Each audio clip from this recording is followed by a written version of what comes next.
championship of the world. Introducing first, fighting out of the blue corner, wearing the green trunks and weighing in at 214 pounds even.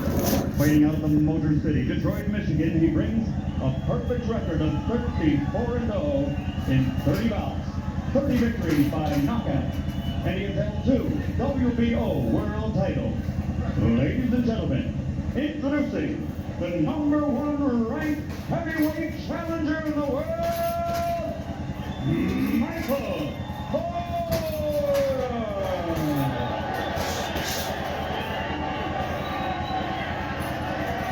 And with the moment across the ring, fighting out of the red corner, wearing the red trunks with black and gold trim. He also weighed in at 214 pounds even. This 1984 Olympic bronze medalist is now a 3-time world title holder as a professional. He has a professional record of 30 victories with 22 KOs against only 1 defeat. And that only loss was turned around in this very same ring here at Caesars Palace 6 months ago, making him, once again, the heavyweight champion of the world from Atlanta, Georgia, Evander Holyfield.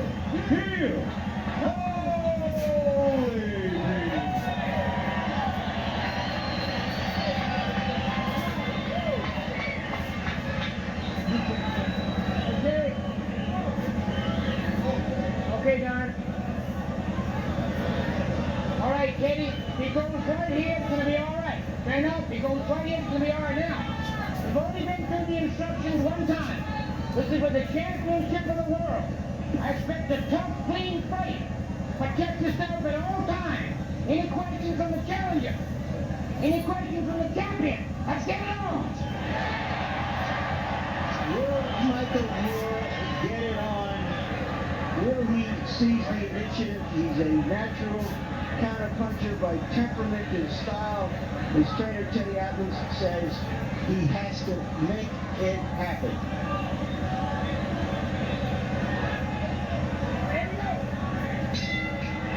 Mills Lane instructs the timekeeper to pound the bell, and here we go. Round 1 begins. Holyfield jabbed, danced, and occasionally slugged his way to victory over Riddick Bowe in this ring 6 months ago. Many believe if he tries to continue using slugging as a part of that mix here, it could turn out to be a mistake. Moore's first punch is a left to the body. Holyfield starts with the jab. Holyfield is starting to play the old southpaw game, touch and then jab. You gotta lay that left jab out there and forget about missing it. Just bring it back quick. First combination for Holyfield, a simple left and right. Both fighters cautious so far. Holyfield no doubt curious about Moore's much vaunted punching power. That's right, but you don't want to be too curious to go out there and see about it. What he's got to do, and he's going to do well, is hit and then hold. He's against the rules, but it's a good strategy for Holyfield. Well, there's the punching.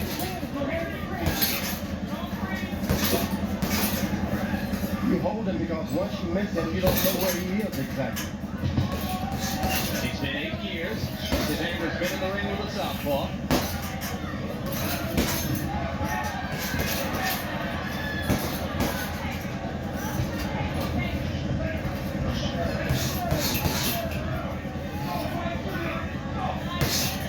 Neither fighter terribly active so far. George? Holyfield is real dry. It doesn't seem like he did a lot of warming up, and he's kind of heavy. That time he landed a short left. He held after landing a short left inside. Moore landed a straight right. Best exchange so far. Not much happening in the first 2 minutes of round 1. Holyfield seemingly only beginning to warm up. Now the combinations begin to flow. Punch out, two hands are free, and there you got 2 free. Punch, get your hand up back. I think the referee is going to have to be quite understanding. When you fight a southpaw, you just can't hit and move out of the way. You got to sometimes check them to know where they are.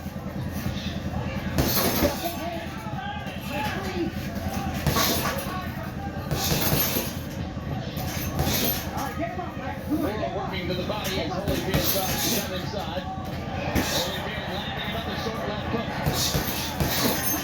Those two short lefts have been the biggest punches of round one so far. Another punch combination by Evander.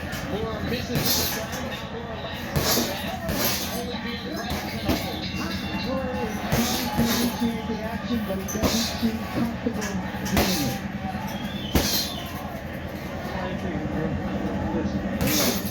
Relax. Nice deep breathing. Give that back to me.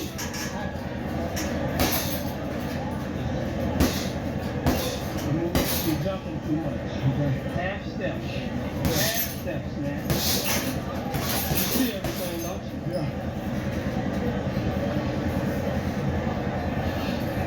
You're not doing nothing to break this out off this time. That's that jab. Do not start looking for one punch. Now, I don't want you throwing the left hand to the body too far away. You're reaching in, you're going to start countering. He's an experienced guy. Switch up. Break it to the body, close to the head. Switch on a guy like this. Get that back. Go to work. George, what is Holyfield's favorite mean by telling him just take half step? Well, he shouldn't move too quick. Just a little movement. To your left, just a little movement. A half step. Then it's a step and a half.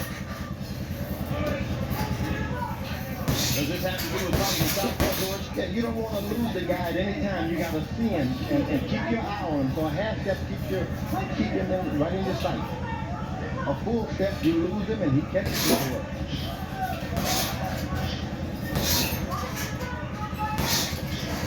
Moore beginning to shift the right jab. Holyfield for the moment unable to block Moore's jab. Holyfield is making a mistake by not jabbing. He's holding it back to get a good jab. Just let it go out there. You get surprised. It's easy to hit as a right-hander. But that tentativeness, as you pointed out, is directly related to the different look that a southpaw has. Yeah. And when they trade punches in close, Moore will square his left foot up. And in fact, at that point, he's not right-hand or left-hand. The other thing is just Right hand over the top seemed to wobble Evander for a moment. Trying to invite Moore in. Holyfield loves to taste your power.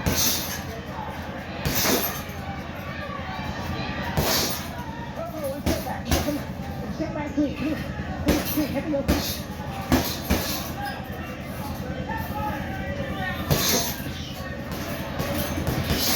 Butting body punch from Moore. He's driving Holyfield back now as round two progresses. George, you say Evander loves to taste your power. What kind of a fighter does that? Crazy one? You can believe it. To prove, hey, I can take it now. I'm going to get you back. He figures if you hit him with 5 shots, you're going to be tired. He's coming after you. Just can't work all the time. Moore doesn't hesitate to throw his jab. You say that when you fought him, Evander was simply too elusive for you to ever get that third shot in on him. There's a solid right hand by Moore, and Holyfield waddles back a bit. No answer from Holyfield as Moore steps in and pounds away. Short punches inside. All we go do is get a cross on him. Get a cross. Bop, bop. There you go.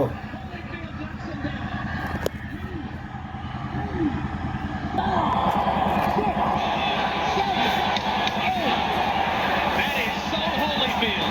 George, you called that right on the money. Tasted the power and brought it back to Moore. And he did something real smart. He did the old crossover.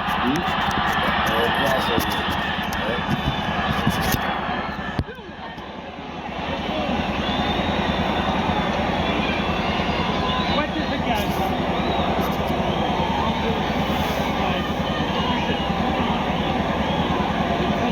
You got yourself right back together. The only thing you did was you posed after you punched. The beginning was you. It was all you that round, and then you stepped back straight. And you took your eye contact off. Keep your contact. You hear me? You step straight back after you punch. Here you watch as that round unfolds.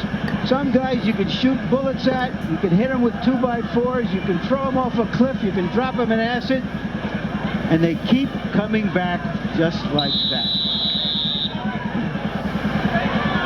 That is what Evander Holyfield does. He feels that if you hit him with a good shot and you're still there, the guy is saying to himself, what do I got to do to hurt this man? Knocked Moorer down with what you call the old crossover, George. Yeah, when you square up against a southpaw and you put both hands up in the crossover position, he is off balance too because you're not giving him that disadvantage of being left foot first. Then you can get him. So that opened up the short right hand for Evander Holyfield, which was the dominant punch in an active round 2. Holyfield should give that look to him all night. Southpaws cannot function in the crossover defense.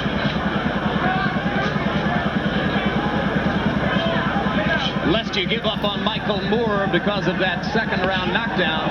Remember that he was down against Bert Cooper, hurt badly against Alex Stewart, came back to win both of those fights by knockouts. This man loves a war.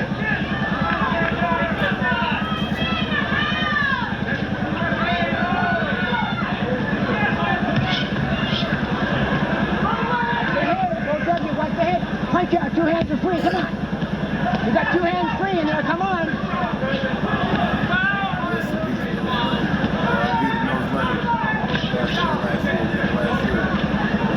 Moorer's jab continues to bother Holyfield. Holyfield he's found the pocket now. He's not worried too much about Mo's power. He knows where the punches are coming. He's going to lay in there and have some fun now.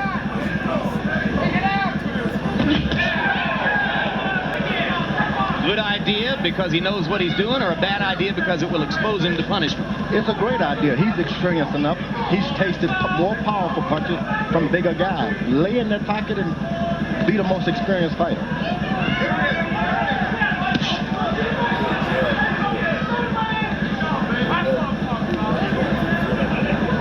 All right, let's step back both of you. Attaboy, come here, come on. Left hook lead for Holyfield. They hand out that neck, Evander. Come on. Get up that neck in there. Punch out. Hasn't yet gone to the straight right hand lead that so many fighters choose to employ against southpaws. Holyfield has seen that anytime you want to rest, you give him the old crossover. Get in front of him. He can't do anything about it. Come on. Get up that neck. Come on.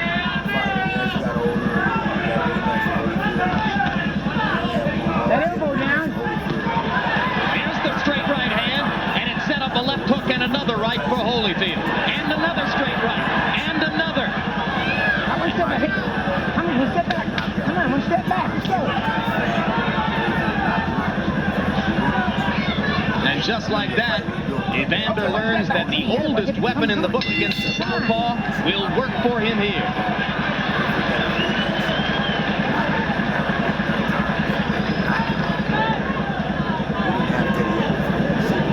Breathe deep, baby. Breathe deep. Vaseline. Oh, I got it. Both sides. Nice feeling. Breathe deep. You're doing a real good job. You're doing a real good job. When you get in front of him in the danger zone, you got to take off. Don't let it beat you to the punch, and don't back straight up. One deep, easy breath. Let it real easy. There you go. Let your mind Water. And let him swallow. I want you to use that jab, and I want you to work off. I don't want you to be satisfied with it. You hear me? You go in there, you start backing this guy up, and you start doing what we trained to do. Otherwise, don't come back to this fucking corner. Do you hear me? Let's go. And when he's inside, start getting it.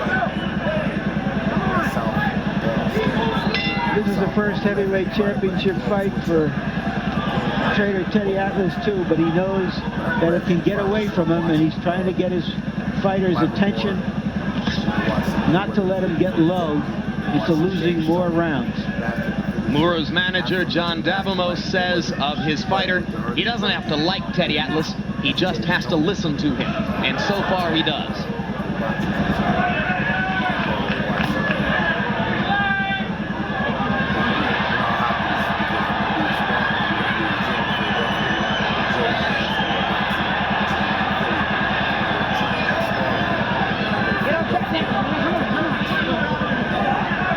Holyfield is going to stay over there. He better stop using the orthodox left hand stance to block punches. He can catch it. Moorer landing the jab seemingly at will, able to just simply throw it past Holyfield's left hand.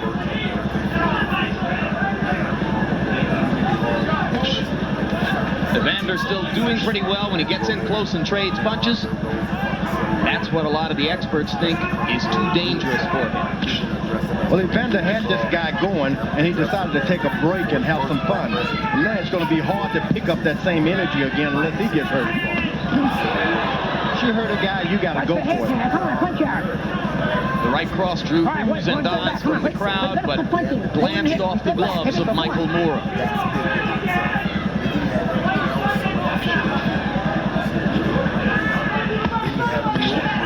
Get him up, Michael. Come on, get out there. Come on. Mills Lane cautioning Moorer to keep his punches up. Good straight left to the body by Michael Moorer. Come on, punch out. Holyfield not nearly as active as he was against Bowe last November. Not nearly so much the boxer tonight as he was in that bout. Well, he's found himself in a weird position of being the aggressor and the more powerful guy tonight, and he just doesn't know how to get in, to operate and function in that position. Straight right lands again. Each man now with a seemingly unstoppable weapon. Moorer's jab with the right hand, Holyfield's straight right into and across the southpaw stance. You watch the net. Come on, let's go.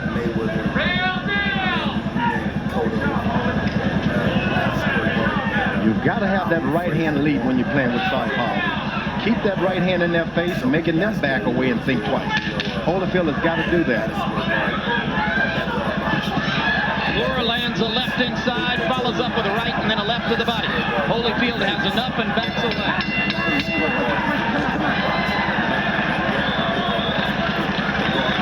I thought that was a very tough round for Evander Holyfield. Listen, man. How did you see it, Harold? Larry, I've got it 3 rounds to 1, 39-36, Evander Holyfield. I agree with you on that 4th round. I thought Michael Moorer definitely won the 4th round, landed some good punches. Now he's starting to come alive. But the first 3 rounds, I just don't think he did enough. Now, I scored round 2, 10-8. Some people would argue because certainly Moorer was winning it early. But Evander scored a clean knockdown. I gave him a 10-8 round in a second. I got Evander up by 3. We're in sync. Up to the head. In form. Huh? You want your, to be heavyweight champ. Start doing it. Keep jabbing, hitting him with the jab. Don't let him back you up. Stay off those ropes. And when he's pressing this side, slide back and hit him with combination. All right? Give him the mouthpiece. Give him the mouthpiece, Mo. Get strong, man. Get strong. Get those goals. Off there.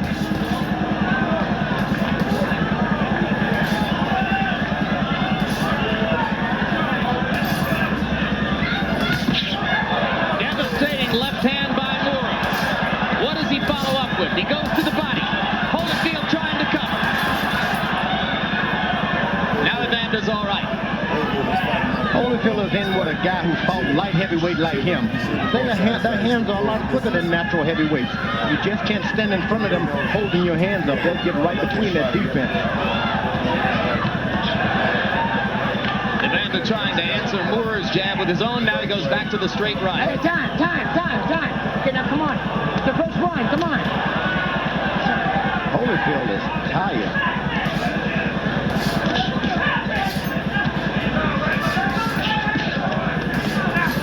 Yeah, Holyfield is tired now. He's no longer snapping a jab. He's throwing them in, leaping in, like he's lost control of his body. I agree with you, George. I sense that there's some fatigue there. Maybe it's an illusion. We'll see. Needs 2 more right hands from Michael Moorer right there. This has been a big round for Moorer so far. Holyfield is having to fight these 4 or 5 rounds in the wrong position. And sometimes it doesn't matter what shape you're in. When you're doing something in the wrong way, it burns you out.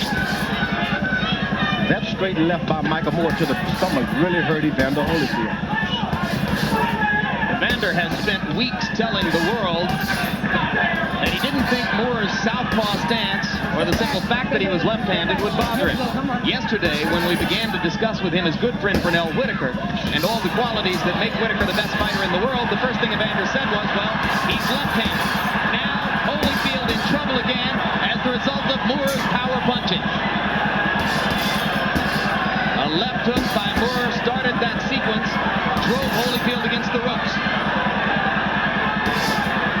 If only Holyfield wasn't tired. This round is becoming target practice for Moore, but there's the left hook. The answer from Holyfield. There's a bad cut on Holyfield's left eye.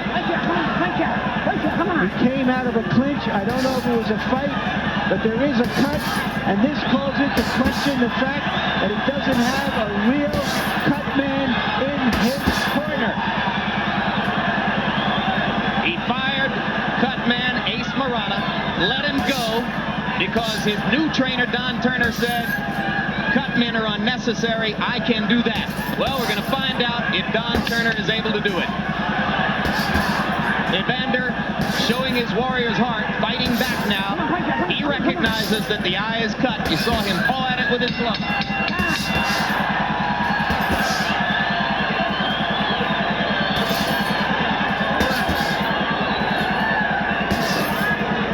I got it. Don't worry about it. I got it.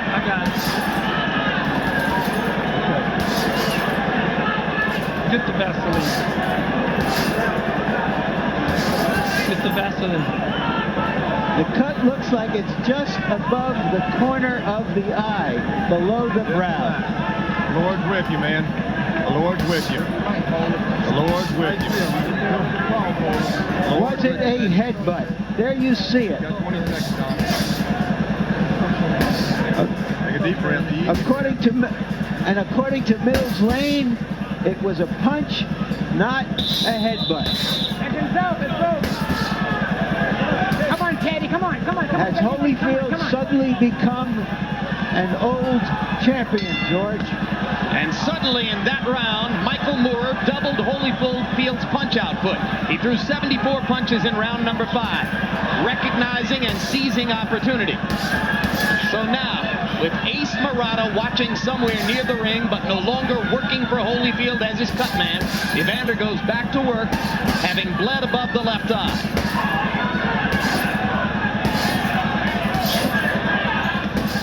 If Evander chooses to, he can stay close like that for a few rounds. Get his swing together. Nobody's going to blame him. They know he's getting bummed by some heavy punches. Stay close and don't catch it. But when you get far away like that, you can get caught with those straight left hands. George Evander's trainer Don Turner said, we don't need a cut man. Anybody who can't stop a cut from bleeding shouldn't be a trainer. What do you think of that?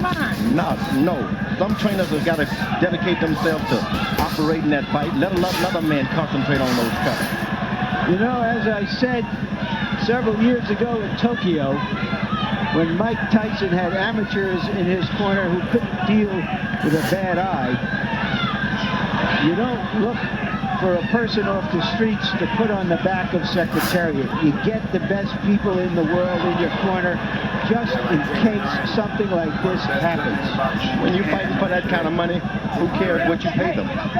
Get them in there. Let's get back. Don't that neck, Evander. Come on, you're in the neck too much. Come on.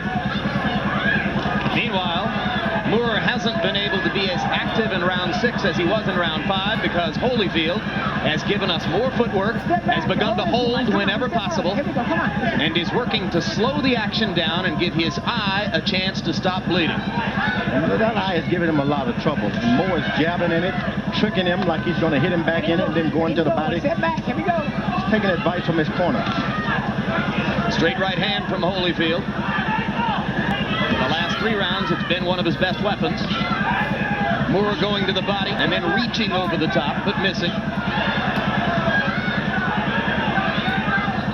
Jab lands well for Moore. He should stick with it, George. I think so, but at the same time, if he get into a jabbing battle with Evander Holyfield, this fight could go for another 5 rounds. Evander can do some awful dirty things to Moore. Well, that's why you heard trainer Teddy saying, be happy with your jab, but don't be satisfied with it. Work off of it. Give me some other stuff, too. Evander's got this small waist and it's tailor-made for body punching. The guy starts landing those shots, it'll make it hurt. For the moment, Evander is simply running, trying to stay out of trouble. I have never seen Holyfield in this posture, at least only in the first Bowe fight when really damaged. We haven't seen any really big punches. He just seems to be empty here, at least for the moment. I wonder what he thinks of the $25,000 he didn't want to pay Ace Murata right now. How you feel, man? Listen, you going back?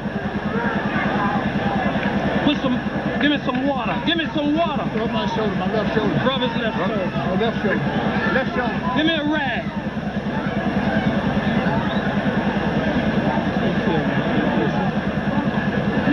You gotta start check marking the combination and punching.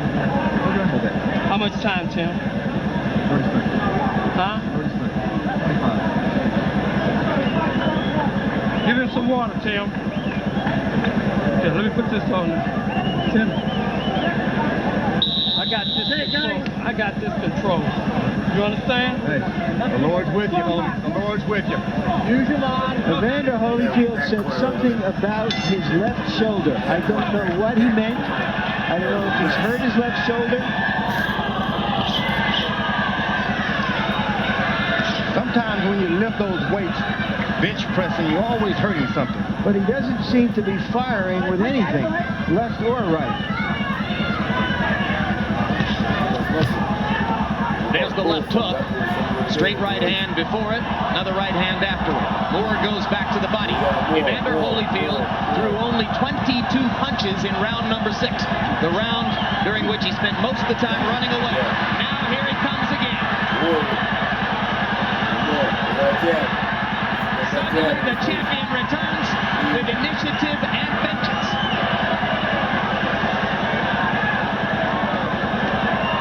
Moore comes right back with big body punches. Those are hurting Evander Holyfield.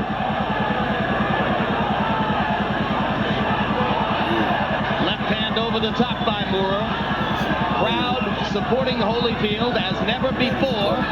They chanted holy, holy, holy about 40 seconds ago, and he delivered with that flurry of punches. Now the jab lands. Holyfield's hands down at his side, inviting Moore in, and Michael is too smart to fall for it.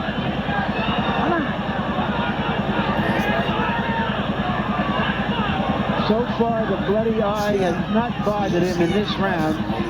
Maybe he was just taking a round off. The corner's done a good job with stopping the bleeding.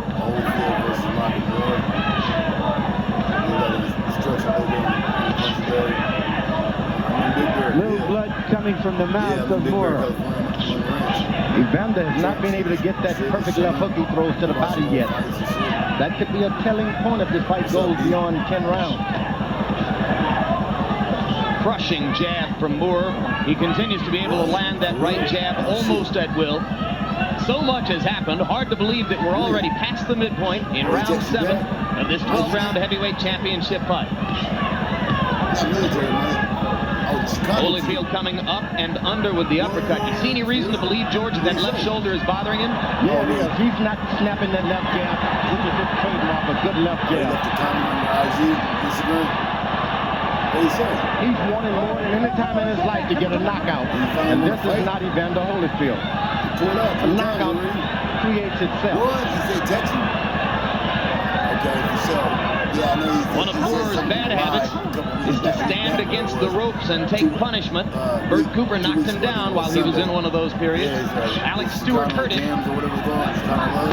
But in both instances, he came back and won by KO. Holyfield is trying to be a power puncher now. He's loading up with every left hook to the But give Evander credit, he came back in that round.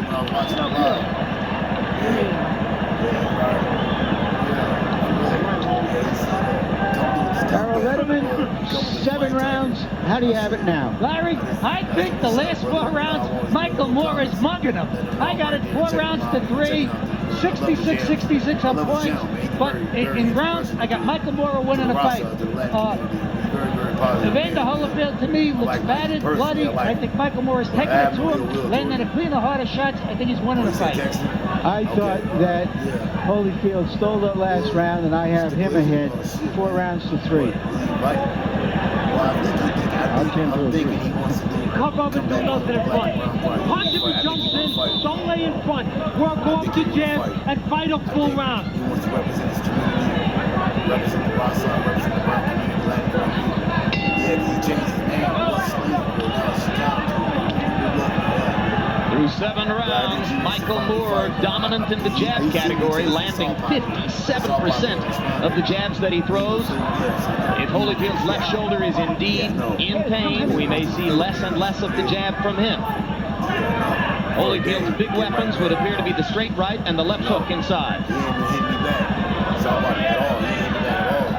I've been wrestling hard on Twitter, X. They call X. I've been wrestling hard on X. I even tagged him. I even hashtagged him a few times. Talking about Southpaw. At this point, Holyfield should just fit his defense. Stop moving his hands around. Keep him in one position. Moore is not mixing the punches up all around his head. He's in one place. I'm not going 2 rounds. Southpaw need to fight bad. He's a long nigga knocked out. That's a long bearded ass nigga named Slim. Garbage. I knocked him out too. Slim, easily. It's the power. I don't even want to get paid to fight Southpaw. I just knock him out for free. Because he been winning for me. Southpaw, yeah, he was winning for me. Fascinating that Moore isn't going all out to try to make his much-vaunted punching power the difference in the bout. He seems content for the moment to try to box his way to the heavyweight crown. Holyfield landed a 1 straight right, now misses a lunging effort. Moore not nearly as busy in this round as was the case in the 4 preceding rounds. I promise you, Southpaw knows I'll knock him out. He won't last 2 rounds, not with me. If he stands to the tries, Now that left hook that Holyfield is known for is starting to get in. If he's landing 2 or 3 left hooks around, he can pull this fight out easily. I think that's his bread and butter, George. It's to that body, it hurts. How do I know? So you should know. You're the man he hit 19 consecutive shots at one point. All right, great. Enough of that, right? 5 rounds, 2 minutes each round. Headgear, let the best man win. Yeah. So yeah, he invited us to his event coming up. Tactical rounds. Yeah, I'm down. Holyfield getting inside and landing some. Moore occasionally sniping over the top with the jab. What was that place that rock boxing? Not rock boxing. Yeah, rock boxing. Yeah, he was out there. Now Holyfield is jabbing to the body a bit. Yeah, I know. Pulls back the left. Just pawing with the jab, but lands the straight right again. Which is what you gotta do. Straight lead right hand. And hold after. Now Moore attacking again. Since he won't talk to me, we'll get his read there. Moore is not willing to throw a lot of punches. He's pacing himself. Yeah, I made that New Year's video on Trying to finish with a flurry in a round 8, which in a close fight may have been a pretty tough round to score. That was a tough round to score. The question in my mind now is, can Moore win a championship this way? Does he have to show some passion and make something happen? Or can he just go along trying to win each round? Do you? Listen, this guy is finished. Yo, it comes a time in a man's life when he makes a decision. He makes a decision to just live, survive, or he wants to win. You're doing just enough to keep him off you and hope he leaves you alone. You're lying to yourself because you're going to cry tomorrow. You're lying to yourself, and I'd lie to you if I let you get away with that.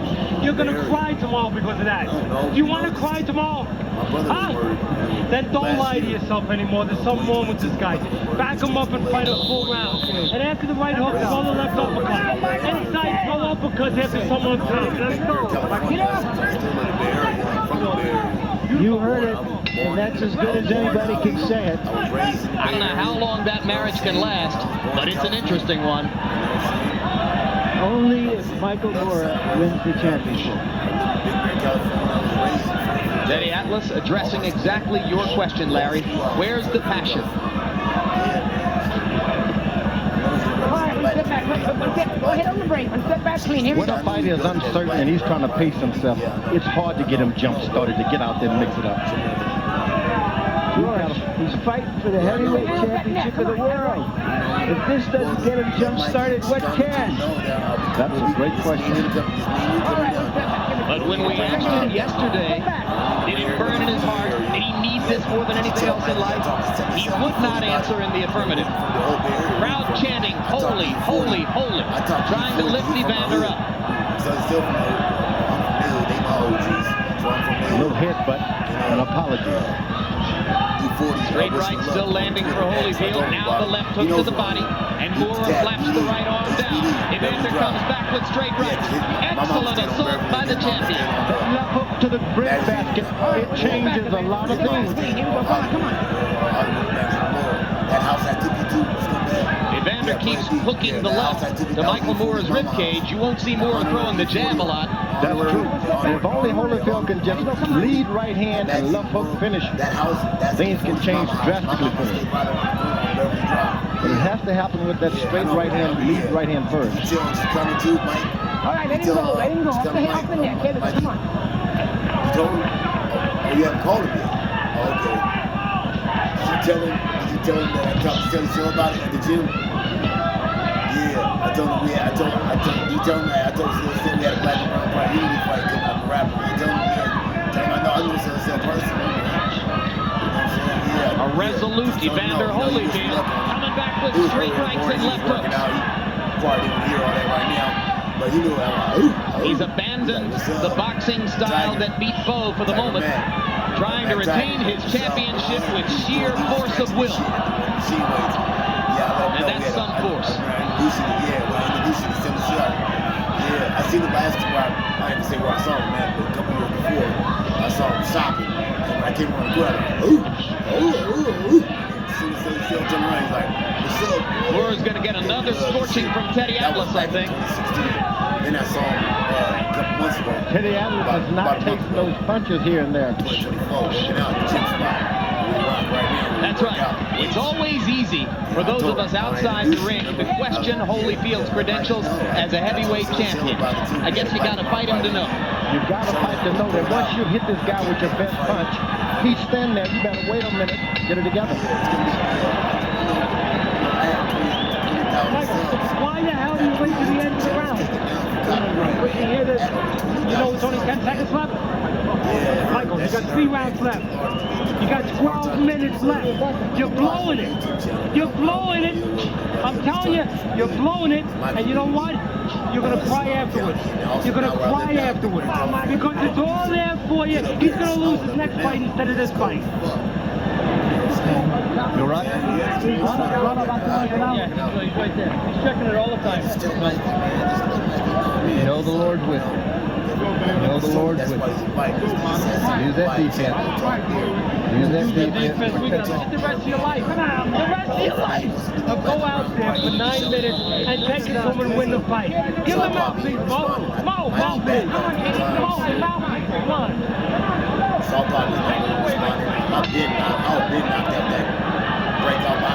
Evander Holyfield looks to me about 75 or 80% of himself. Give Michael Moore credit for some of that. I don't know if you can give him credit for all of it. Evander Holyfield corner is telling him things that he wants to hear, not cussing him through it. This is a very moralistic man. He's telling him the Lord is with you. These things that Holyfield depends on. So I think he may have had the best trainer that he could get in this thing. Not what you say, how you say what you say. In other words, they're speaking the language that rings in Evander's heart. That's right, and if you can pull that out of a man, that's greater than telling him to land the left jab and the left hook. And let's give credit where credit is due. To this point, the cut has not decided to bite, hasn't even come close to it. Don Turner has been true to his word that he could fix that bleeding.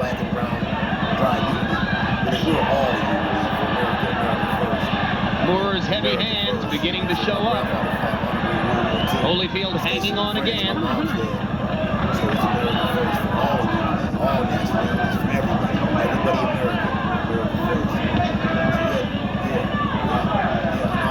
Teddy Atlas screaming at Moore, you're blowing it, you're blowing it. The very words that Angelo Dundee used with Sugar Ray Leonard in the closing stages of his dramatic comeback win over Thomas Hearns. They jump-started Ray Leonard on that night 13 years ago. They're not yet doing the same for Moore. Holyfield is starting to get a second and a strange win here. A guy that was out of it is suddenly alive. Yeah, Sergio said he got somebody else from the military lined up for me. Come on, push it, come on. So this will be the 5th military guy. He has another young prospect in him that's well, he's not, he's 20 years old, he's big. He's called Ruby. Yeah, he's pretty big. He's good. Straight right, landed again for Evander. Everybody from our gym is savages, man. Can't nobody defeat our gym. We have the number 1 gym in Northern California. Left hook to the body, left hook to the head. Textbook Holyfield. Moore against the ropes, where he so often gets in trouble. Jab disappearing from Moore. Everybody from our gym is champions. And I'll say it before, I'll say it again. Sergio Sanchez is the number 1 champion. Holyfield is trying to lure Moore into throwing 3 of those right jabs, and then he's going to counter him with that straight right. But you can get hurt doing that with a southpaw.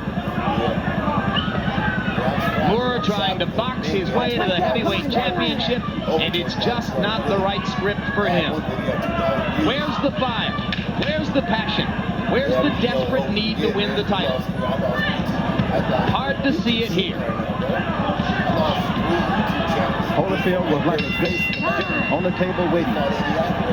Up to now, I think you can fairly say Holyfield was ready to lose the title. Moore isn't ready to win it with 2 more rounds to go. Easy breathing. Easy breathing. The water? A little water. Give me that right there. Give me that. More water? Harold Letterman, 10 rounds. Your verdict so far. Larry, controversy written all over the fight, but I got it 96, 93, 6 rounds to 4, Evander Holyfield. I think it's going to be close, controversial at the end. No question, I think either guy can win it, but I think that knockdown is going to be a very, very big part of the fight. You heard him quit looking at him. Can you do that? Can you do that? Go ahead, you got it.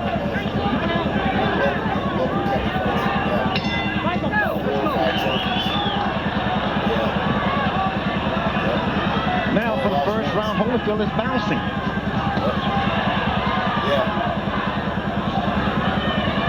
Holyfield is coming out in this round like he's the one behind. And he's going to take away any possibility of aggression by Moore by being the aggressor himself. Spent the first 20 seconds of the round backing Michael Moore up.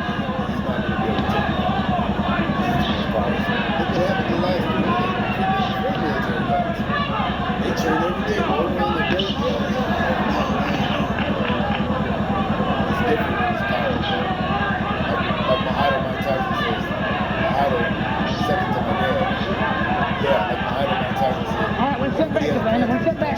Come on, here we go, Michael.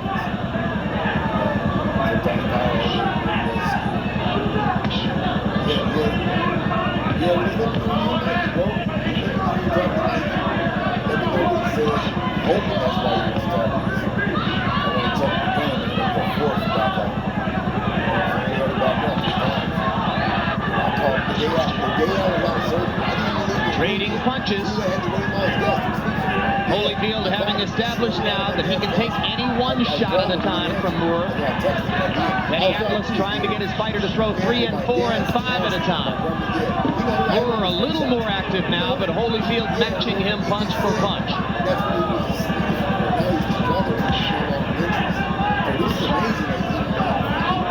Moore real protective of that right jab now. He doesn't want to get hit with that hook underneath it.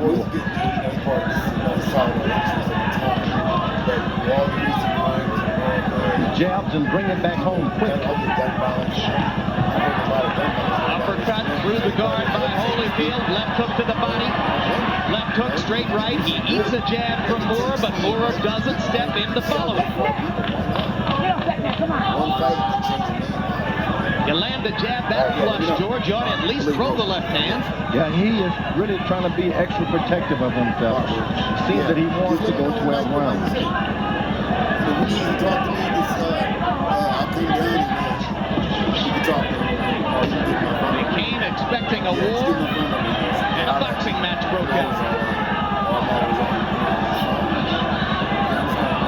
Watch some training, watch some Holyfield fights, watch some James Toney. Solid straight right hands by Holyfield, 2 in a row. Michael Moore fighting in the 11th round for the first time in his life has produced an effort a little bit more spirited than in the 3 rounds that preceded it, but Holyfield has stepped his level up as well. Right down, right down. I did all that training. I've been all the time, sparring, weight loss surgery. Don't get me wrong, I was going to have weight loss surgery with or without him.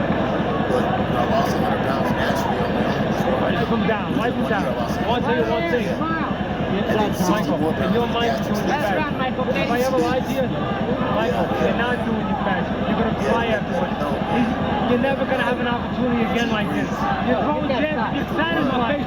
You're satisfied just to do enough to keep him off. You can't do that now. In this world, we can't do that all the time. Fight him, Mike. Not you, Holy. The Lord's going to get you through it. You got to get out there, you got to get after it, baby. It's time to go to war. You can do it, Holyfield. You can do it. Jesus loves you. Fight the whole round. Listen, man. Okay, hold on. Before you win the fight. Harold, what does Moore have to do to win? All right, let me go back. I got it 6-5, 105-103, Evander Holyfield. Evander by 2 points. That's my scorecard as well. All right. So we're in sync. Both scorers here, 105-103 going to the 12th.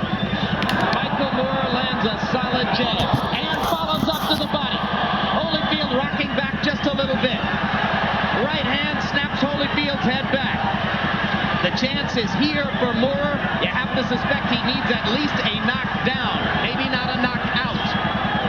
There's only been one knockdown in the fight. It was Moore who went down briefly, early. Holyfield miscalculated. He thought that Moore was just going to hang on this round. And I guess once he come alive and realize he's going to fight, he'll pick the pace back up again. But he just miscalculated. Misjudged Moore. Holyfield coming back with the 2 weapons that have served him so well. Left hook, straight right hand, left hook. Moore, energy sapped for the moment, content only to push Evander off, not punching. Now here's the jab, and another.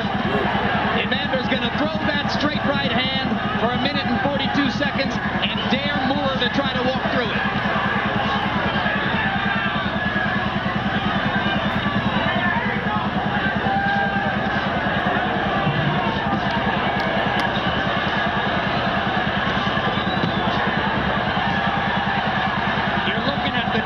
Determination of a man for whom it has meant everything in life and in boxing.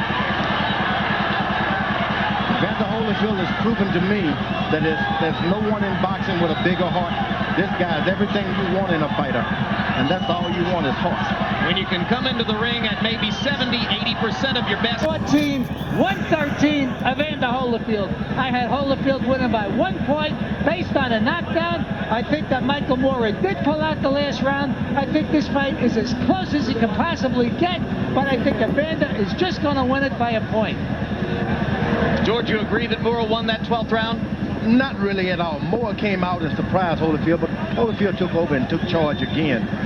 He's champion of the world, and you got to do more than win 30 seconds of a round to rip this top guy. In my mind now, but I'm not the thinker I used to. I'll say this. It's a good thing for Moore that the judges don't listen to trainer Teddy Atlas between rounds. They would certainly know how Teddy scored it. Right now, let's go to ring announcer Michael Buffer for the official decision. Ladies and gentlemen, here at Caesars Palace, we go to the scorecards. Dalby Shirley scores the bout 114-114. He has it even. Chuck Jaffa scores the bout 116-112. And Jerry Roth scores it 115-114 for the winner by majority decision and new heavyweight champion of the world,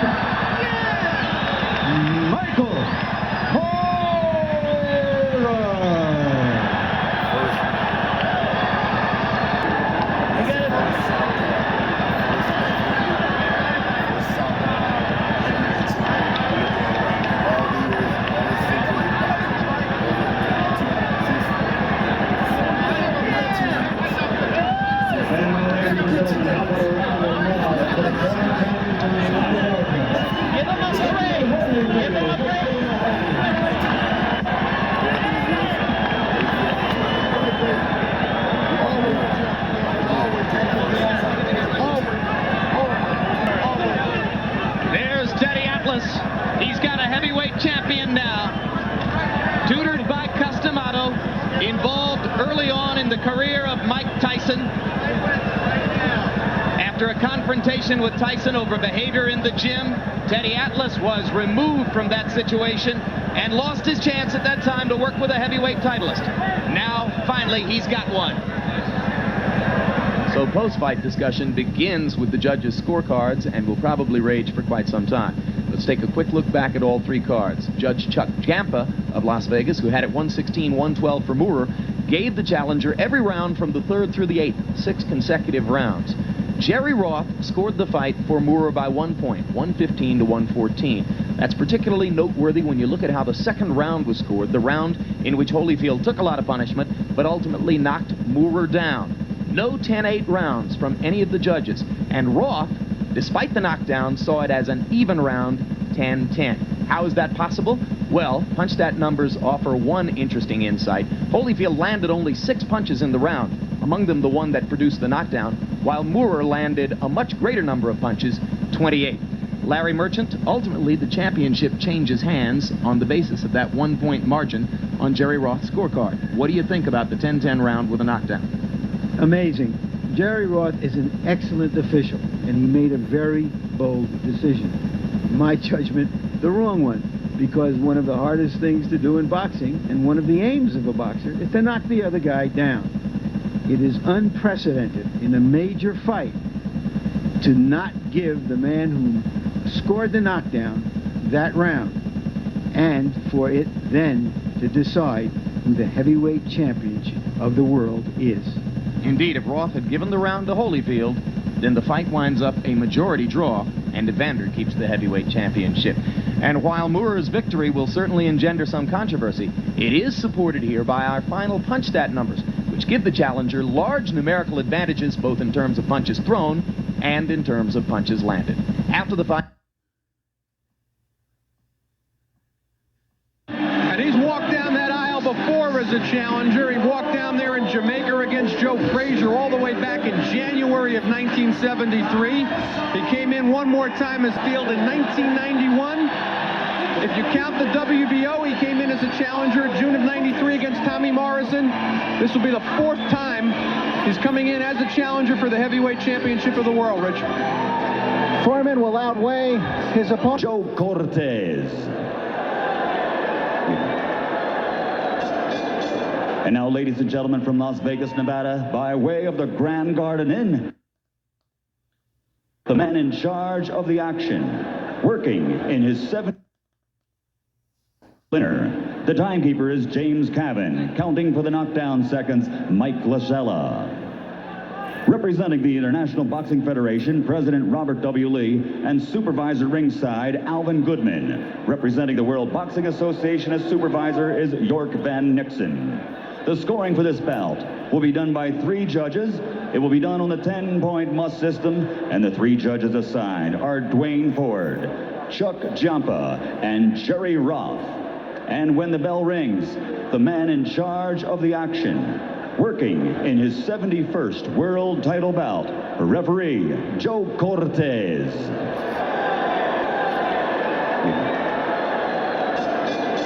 And now, ladies and gentlemen, from Las Vegas, Nevada, by way of the Grand Garden Inn, the MGM Grand Hotel, Casino, and Theme Park, 12 rounds of boxing for the heavyweight championship of the world. Introducing first, in the blue corner, wearing red and weighing 250 pounds, this 1968 Olympic gold medalist has a professional record of 72 victories against 4 losses. 67 of those victories have come by way of knockouts, and his KO to win ratio is the greatest in heavyweight history. And tonight, he comes into this ring looking to add his name to another page of heavyweight history. Ladies and gentlemen, introducing from Houston, Texas, the challenger, the former heavyweight champion of the world, Big George Foreman.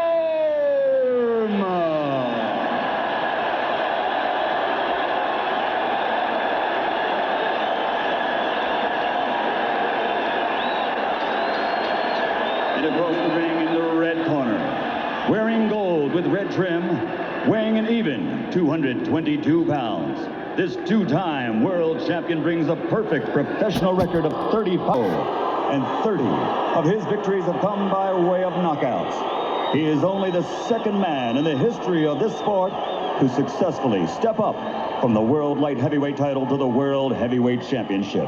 Tonight, steps into this ring ready to put his purse on the line in his first heavyweight defense. Ladies and gentlemen, from the Motor City, Detroit, Michigan, presenting the undefeated heavyweight champion of the world, Michael Moorer.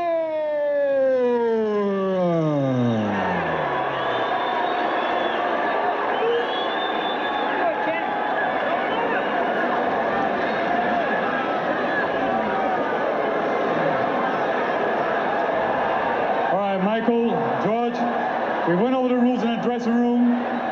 Obey my commands at all times. Give me a good, clean fight. And bear one thing in mind. I'm the boss man in here. Take hands, good luck.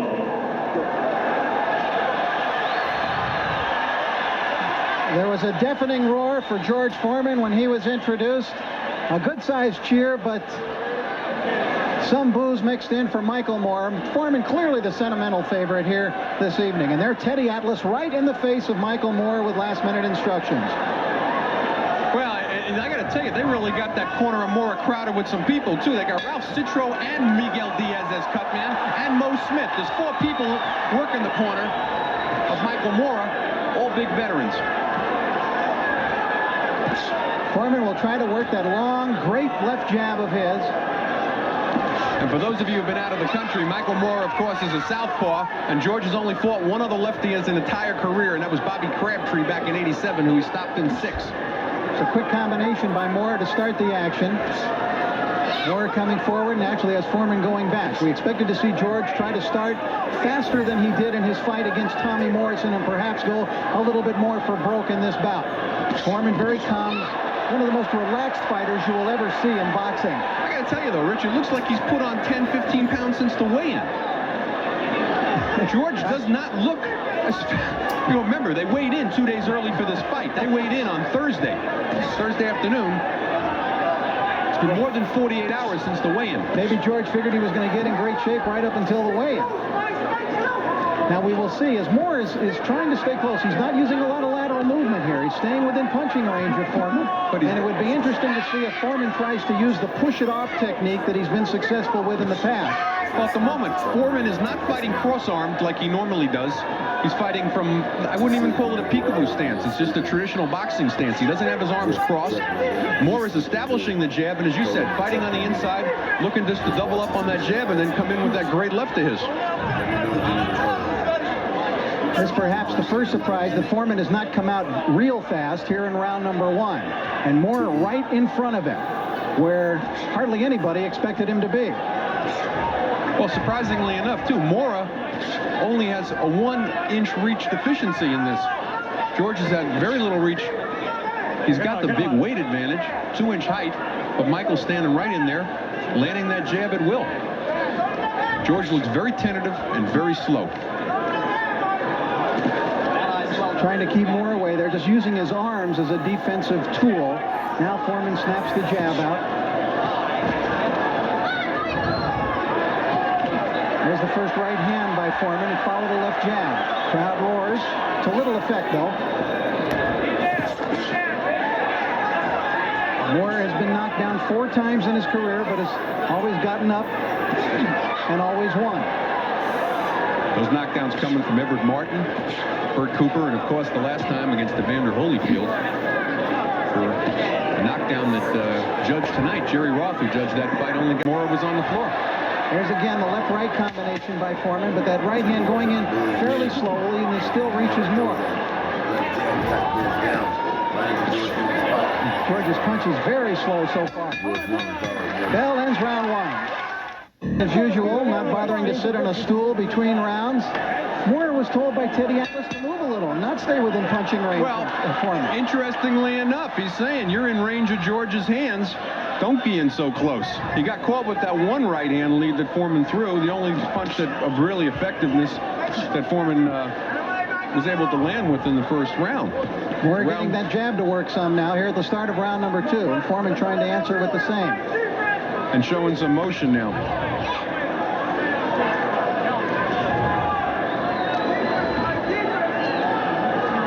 Michael Moore going out trying to obey the commands of Teddy Atlas, whom he has a lot of belief in and a lot of respect for. He went through trainers before. He was trained by Emanuel Stewart for a long time, left Stewart, now Foreman with the right hand, was trained briefly by the Duva-George Benton combination, and a left jab by Foreman now.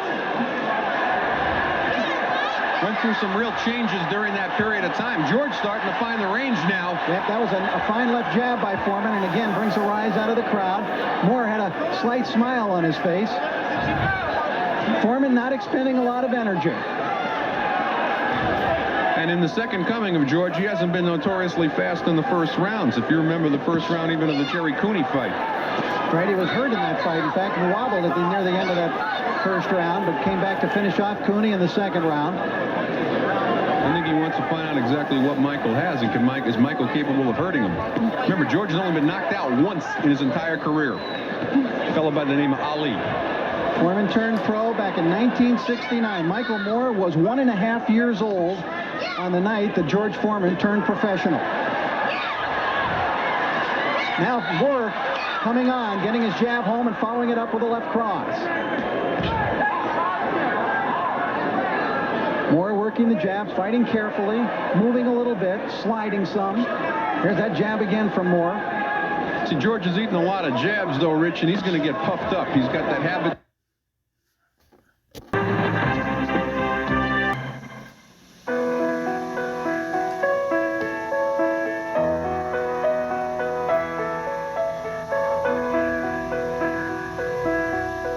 To dream the impossible dream,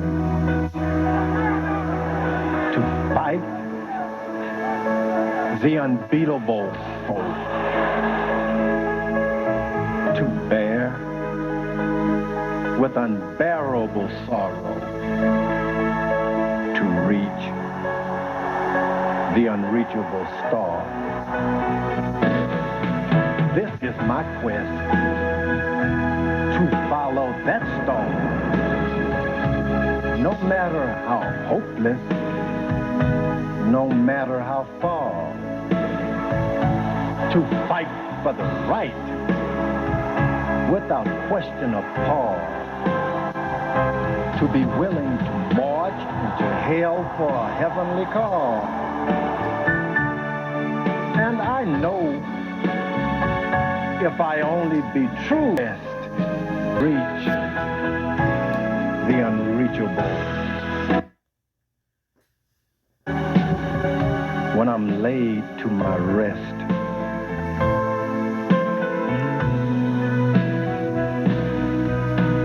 and the world will be better for this, that one man scorned and covered with scars still fight with his last ounce of courage to reach the unreachable stars. Tonight, an impossible dream fulfilled or shattered. 45-year-old George Foreman faces heavyweight champion Michael Moore in his quest to regain the most glorious title in champion. Teddy Atlas, the star of Moorer Holyfield.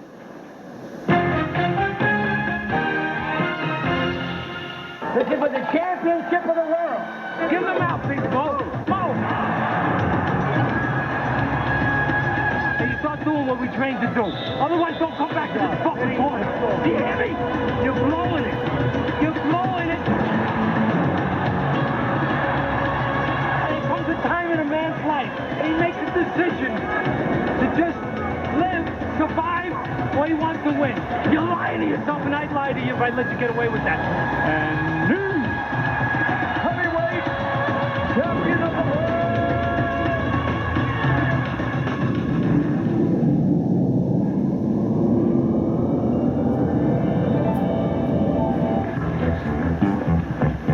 people thought it was disrespect to Teddy, now I have.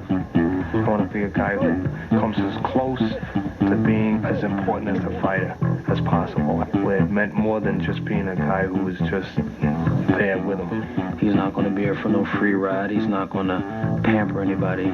He's there to do a job. I wanted to get an understanding of Michael early on. People had told me he would bolt training, sometimes refuse to spar. The smallest thing would probably piss me off, no problem. People would say that he was a little nutty, quite honestly. And I said, well, maybe we don't have a nut here. We have a guy pretty normal. Why should we take for granted he's sure of himself just because he's a tremendous puncher? There's a lot of pressure in that arena that fighters go into. They got to go in there naked and face another man. It's a very hard thing to do. And they try to grab for as much strength as they can. And if they think the person around them is strong, it helps a little bit. Teddy's not going to let you just try and be lazy and just slide on by and not do anything, because he's going to be on your ass 24/7 automatically, because that's his job. I was brought up in a young age as a trainer, a custom model. Even though he BS'd me a lot to keep me going, working for free, he would tell me, you're going to have the heavyweight champ of the world. And suddenly I discovered he had a real talent for teaching. The fellow was a born teacher. And he's the type of person that wants to help people, especially kids. And they come to depend on him, rely on him a great deal. I was a person who had no direction. I was involved in a lot of things that weren't responsible. Yeah, I was in Rikers twice, once for fighting. And then before that, I was involved in a robbery with a gun. I wasn't really a bad kid, but I was involved in these things. I realize now it was probably to get my father's attention. My father was a doctor. He was probably the only professional man I ever knew. He passed away when he was 88. He made it possible for me to stay in Catskill. How many guys pursue being a trainer? He didn't complain about it. I wasn't getting paid. He never once made me feel small. I mean, he supported me in Custom Model's house up there all those years. It helped me. It kept me en route to division victory. And regardless of what you think of Michael Moore's talents in the ring, I have to grant him that he has a great asset in young trainer Teddy Atlas, who follows in the footsteps of Emmanuel Stewart and Lou Duva and George Benton as the latest to try to guide the admittedly headstrong champion. Teddy Atlas, the star of Moore Holyfield.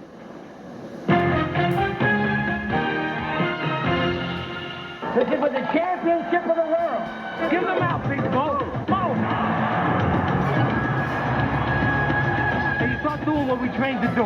Otherwise, don't come back to this fucking point. Do you hear me? You're blowing it. You're blowing it. And it comes a time in a man's life, and he makes a decision to just live, survive, or he wants to win. You're lying to yourself, and I'd lie to you if I let you get away with that. And new heavyweight champion of the world.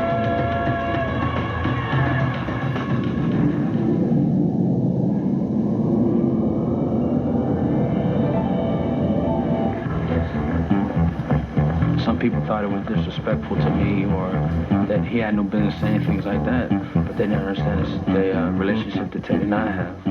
I want to be a guy who comes as close to being as important as the fighter as possible, where it meant more than just being a guy who was just there with him. He's not going to be here for no free ride. He's not going to pamper anybody. He's there to do a job. I wanted to get an understanding of Michael early on. People had told me he would bolt training, sometimes refuse to spar. The smallest thing would probably piss me off, no problem. People would say that he was a little nutty, quite honestly. And I said, well, maybe we don't have a nut here. We have a guy pretty normal. Why should we take for granted he's sure of himself just because he's a tremendous puncher?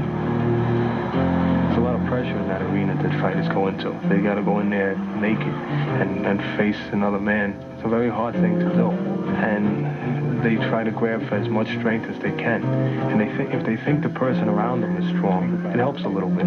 Teddy's not going to let you just try and be lazy and just slide on by and not do anything, because he's going to be on your ass 24/7 automatically, because that's his job. When I was brought up in a young age as a trainer, a custom model, even though he BS'd me a lot to keep me going, working for free, he would tell me, you're going to have the heavyweight champ of the world. Suddenly I discovered he had a real talent for teaching. The fellow was a born teacher. And he's the type of person that wants to help people, especially kids. And they come to depend on him, rely on him a great deal. I was a person who had no direction. I was involved in a lot of things that weren't responsible. Yeah, I was in Rikers twice, once for fighting. And then before that, I was involved in a robbery with a gun. I wasn't really a bad kid, but I was involved in these things. I realize now it was probably to get my father's attention. My father was a doctor. He was probably the only professional man I ever knew. He passed away when he was 88. He made it possible for me to stay in Catskill. How many guys pursue being a trainer? He didn't complain about it. I wasn't getting paid. He never once made me feel small. I mean, he supported me in Castellanos' house up there all those years. It helped me. It kept me in a direction of responsibility long enough that when it was over, I was on my way to not needing help anymore. When we won the heavyweight title, in some way, I know that my father would have been happy. It validated all the things I did when I didn't make money. And I was glad I got rid of Tyson. You know, I was known and I was associated and attached to being Mike Tyson's first trainer. The hell with that. I got my own world champion. Back live at ringside in the MGM Grand Garden in Las Vegas, coming up in a matter of minutes, 45-year-old George Foreman's challenge to 26-year-old Michael Moorer for the WBA and IBF heavyweight championships of the world. The WBA tried to block this fight. It took a successful trip to court on the part of George Foreman to ensure himself the chance to again challenge for the heavyweight championship. And Larry Merchant, the criticism of the fight is that with no victories in the ring since January of 1993, Foreman has not legitimately earned a shot at the title. Your thoughts? Well, there are a lot of skeptics out there who think that George now is more King Khan than King Kong. And George is just... Maybe lost a little bit since he lost the title to Muhammad Ali. He had knocked men out who beat Muhammad Ali. George feels like that's something that was his and that it was taken away from him.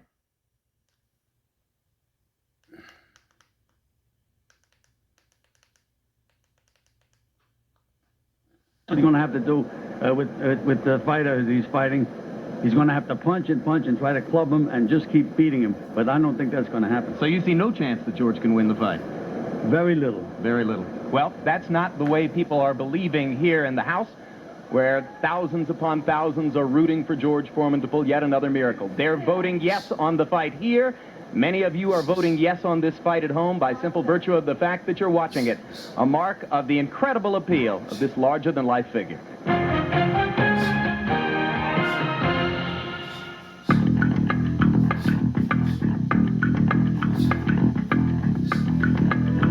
A lot of people wonder, why in the world is George Foreman still boxing? I've been fighting so long that I won my Olympic gold medal before the first Woodstock. When he won the gold medal at the Olympics in 1968, Lyndon Johnson was still president. I think in his last 3 fights he hasn't looked very well. I think, and I don't know if George would admit that or not. A lot of people say, hey, George, you've had a few fights. You didn't look all that good in those fights. Well, I think I did. When you look at his last 3 fights, people are going to say, what's he doing still fighting? He's over 40, he's getting hurt, he's getting banged up a little bit.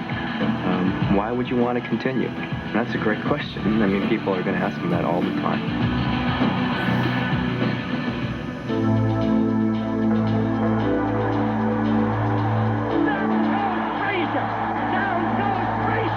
First time I became the heavyweight champion of the world by defeating Joe Frazier, I had no idea what was ahead of me. Foreman is as poised as can be.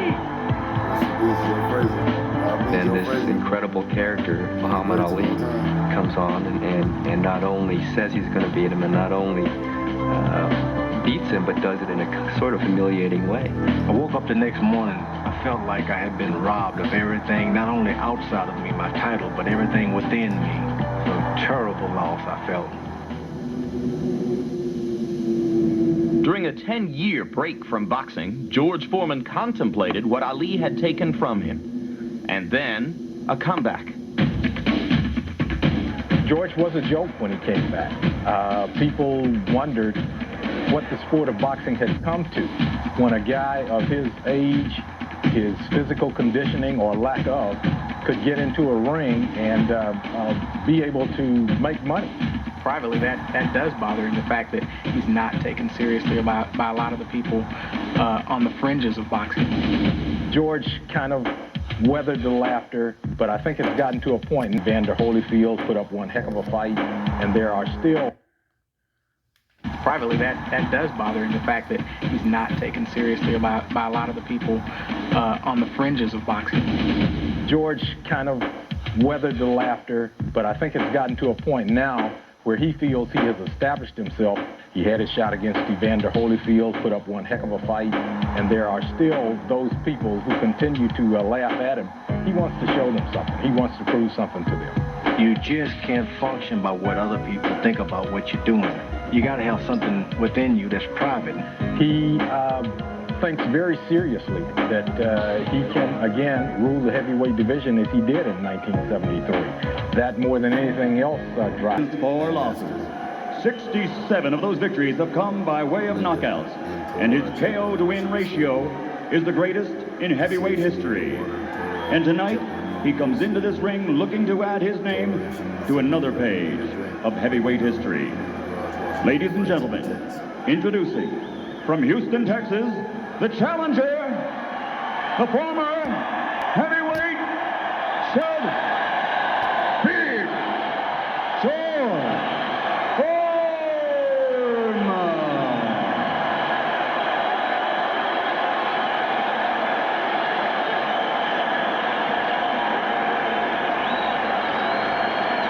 And across the ring in the red corner, wearing gold with red trim, weighing an even 222 pounds. This 2-time world champion brings a perfect professional record of 35-0, and 30 of his victories have come by way of knockouts. He is only the second man in the history of this sport to successfully step up from the World Light Heavyweight title to the World Heavyweight Championship. Tonight, he steps into this ring ready to put his perfect record on the line in his first heavyweight title defense. Ladies and gentlemen, from the Motor City, Detroit, Michigan, presenting the undefeated heavyweight champion of the world, Michael Moorer.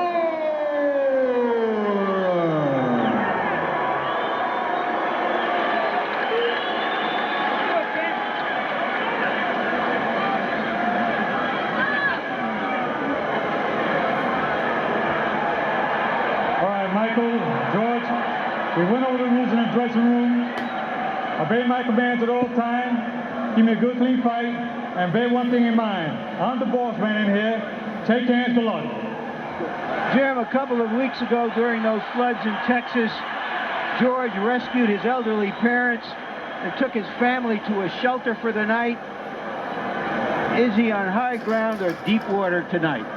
And what about Moorer, who on the advice of trainer Teddy Atlas did not look Foreman in the eye during referee's instructions, instead kept his eyes firmly fixed on George's chest. Maybe he thinks that's a target. That's one thing you can't miss. There are a lot of targets where George is standing.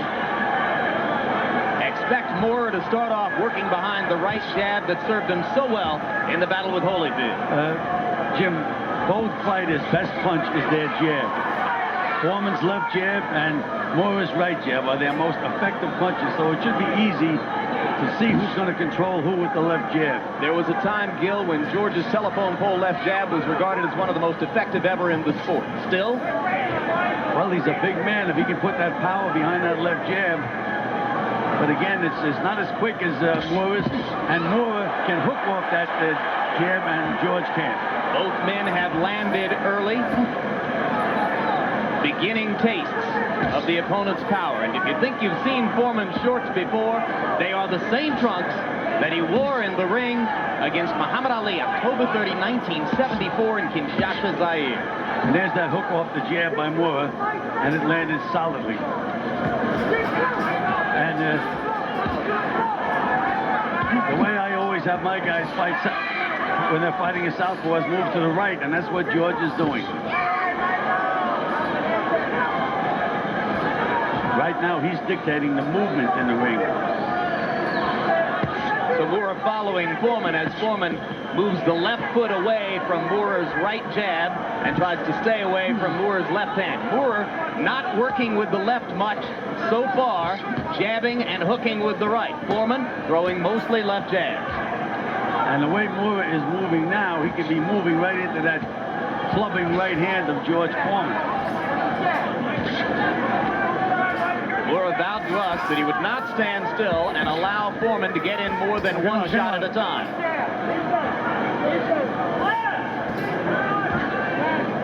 George's left eye is starting to swell already. That eye swelled up so badly in the fight against Alex Stewart. And some of us think, Gil, that that eye has never really fully recovered from the beating Stewart gave him. George got nice to right hand by George Foreman. Yep, right down the pipe. Through the guard. Moorer trying to get to the body with the left. George is a forest of defense up there. Right hand underneath for Foreman.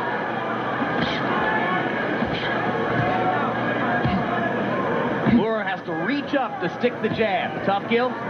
Well, Moorer has never done very, very well as far as knocking guys out when they're real big men, like Mike the Giant White went 10 with him, Bone Crusher Smith went 10. So big men apparently do bother Michael Moorer. A little bit nice right-hand counter by George Foreman. His hand heavy contact so for Foreman down the stretch of the first round. Moorer landed a stinging jab as it came to a close.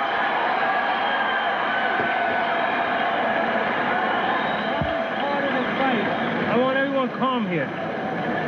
Get water in there. The hardest part of the fight is over, the first round. Now you know it's not make-believe anymore. It's just a guy. Our sparring partners were better. Am I right or wrong? All right. Get some water here. Give him a little water. Now listen. What he's trying to do is set you up for one shot. Listen to me closely. He's trying to sneak punch you. I don't want you standing at the same range. You got to step out of range every once in a while. He's got you slowly standing at his range where he can find you with the right hand. All right? Come on. Come on. Give me that jab. My feet. Okay. All right, second zone. Go. All right, second zone. Let's go. Let's be very alert. Change your distance and move to the side. Okay? Angelo Dundee is identified as the cut man in Foreman's corner. You can see that they've greased up the left side of his face where the mouse begins to appear under his left eye. Well, he couldn't have a better cut man than Angelo Dundee. But on the other hand, George refuses to sit down between rounds, Gil, and stands up. Does that make it harder for the cut man to do his work? Absolutely. I spoke to George about that there when I interviewed him. Good left hand by Moorer. And he said he hadn't made up his mind yet, but it looks like a compromise. But I've never seen it before. He has a very high stool in his corner. So maybe he's going to compromise that way. But so far, he stood up between rounds, and poor Angelo has to reach all the way up to try to take care of him. Something of a bar stool for the teetotaling preacher. And again, Moorer is moving. I don't like the way Moorer is moving to his left. Making it possible for Foreman to land. Moorer is still standing well within contact range for Foreman. I don't think we've seen him yet follow Atlas's instructions to move away and put more distance between himself and George. Well, if he moved to his right, he'd take himself completely out of George's punching range. And George's punches are not the fastest in the world. I think he'd be able to really do a job with the jab and the right hook if he moved to his right, but he's not doing that. They threw an equal number of punches in round number one, but according to PunchStat numbers, Moorer landed at twice as high a rate. Foreman's able to stick the jab effectively. He hasn't landed one of those right hands from distance yet. Got one underneath in round one. Sharp right by Moorer, who seems to be gaining confidence.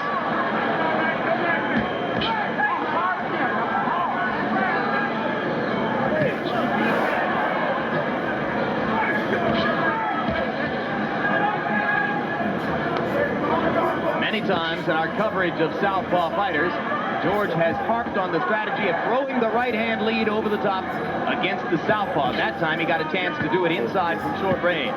Well, if he tries to do that from the outside, he's going to get nailed coming in. So he's got to get close to throw that right-hand lead.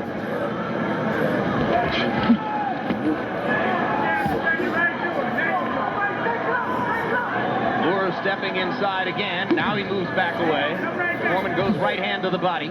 Moore concentrating on the jab in this round. Jab and hook. Good straight right hand by Big George Foreman. Back Moore up. Good right hand by Moore.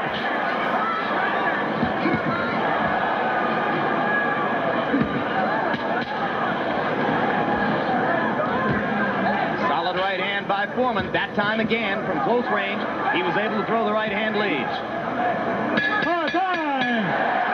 I thought that was a pretty good round for George. What really sustains him is not just the power in his fists, but the power of his will. That's what he's trying to impose on Moore, his will. He's going to throw a hook now, too. After you start shifting back and forth, that's it also. Okay. Thank you right here. Somebody put a little water on it. Same thing you've been doing. Same thing.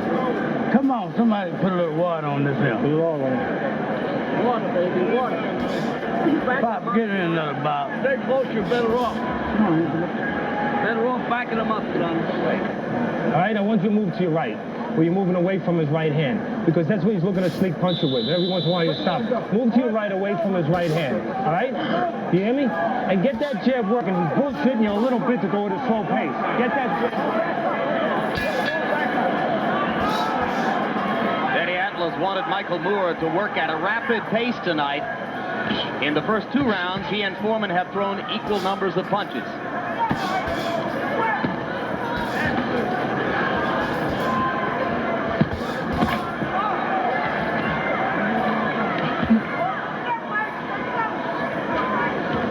I had mentioned that both fighters' best punch has been their jab, and so far Moore has scored a lot more with his jab and left and right hook, excuse me, than George has.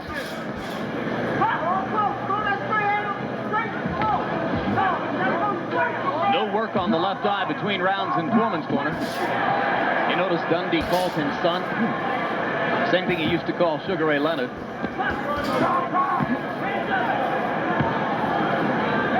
Well, again, Teddy Atlas between rounds told Moore to move to his right, but he had better get Moore's attention because he's moving exactly the opposite way. Moving to his left and therefore toward Foreman's right hand. That's correct. Atlas working as though his respect for Foreman decreases from round to round. I have a sense here, Gil, that Moore feels as though he has felt Foreman's power and it's not going to hurt him. That could be a big mistake.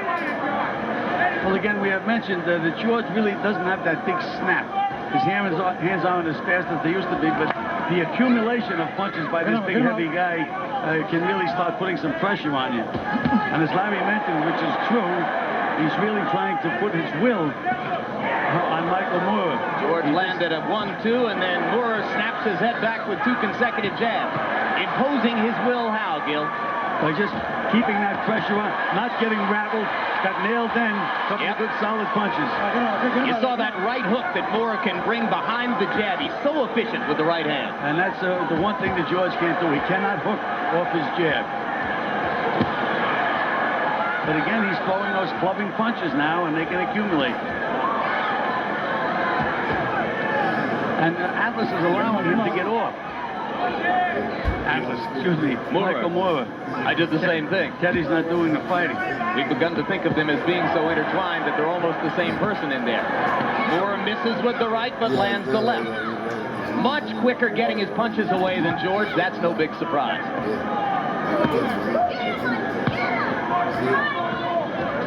You can see Foreman loading up with that right hand. I'm surprised that Moore couldn't see it. Well, I'm not sure he's worried about it, Gil. He's putting himself in positions where he'll take a lot of contact. But he's not countering when George misses. Solid left hand over the top.